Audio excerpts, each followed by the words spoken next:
Fields of Blood, Part 2, an original screenplay by Mike Meade. Exterior diner parking lot, night. Scott walks into the parking lot as Nicki continues trying to start her car. Elias, late 30s, early 40s, dressed in mechanics coveralls, sits over at the service station and watches them. Nicki tries to turn the engine over a couple more times. It does not start. Scott walks over to her car and taps on the window. Nicki rolls it down. Need a hand? Looks like it. Second time it's died on me today. Let's see if we can get her started. Put it in second, I'll push. When I holler, pop the clutch. Alright. Nicki puts the car in second gear. Scott puts down his duffel bag. He pushes the car through the parking lot and it picks up speed. Pop it! Nicki pops the clutch and the engine roars to life. She puts on the brakes and waits for Scott to catch up. He jogs up to her window. I take it straight over to that service station and get you a new battery. Because this one probably won't hold a charge anymore. You mechanic? Driver. Nicki scans the empty parking lot. Where's your car? I'm between jobs. Nicki smiles. Oh, thanks for the help, stranger. No problem. Scott waves as Nicki pulls out of the parking lot and heads to the service station. He picks up his duffel bag and pulls out two $100 bills, puts them in his pocket.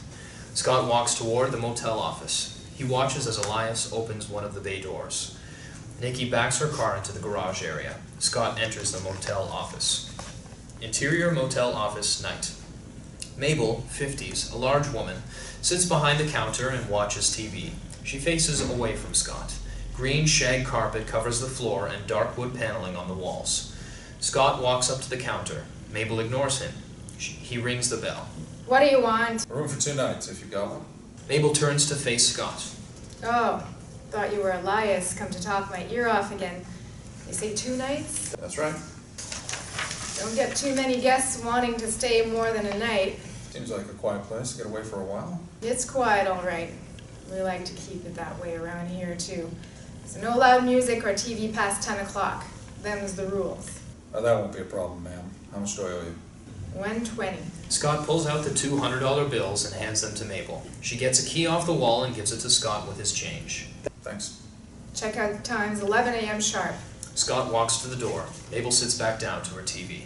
Exterior motel office, night. Scott steps outside and immediately bumps into Nicki, who is walking toward the office. Hey, Hey! Scott scans the parking lot. where's your car? Nicki points to the service station. Over there. What's it still doing over there? The guy said he couldn't get to it until tomorrow. Seriously? We're only taking 5, maybe 10 minutes tops to swap that thing out. People in this town probably have some kind of racket going on. He laughs. I wouldn't doubt that. Well, good night. He starts to walk away. Hey, wait. Yeah? Scott stops and turns back. I didn't catch your name. Scott. Nicki smiles. I'm Nicki. And since I'm going to be stuck here for a while, I was hoping you'd let me buy you breakfast tomorrow before I head out. Scott hesitates. I don't know, I'm no charity case. It's not charity, it's to say thanks for helping me out earlier. Scott smiles. Well, alright then. 8 o'clock at the diner? Works for me. Great. See you then. Nicki enters the motel office. Scott walks to his room, unlocks the door, and enters. Interior Scott's room, night. Scott closes and locks the door of his grimy room. He turns on the nightstand lamp and goes to the window.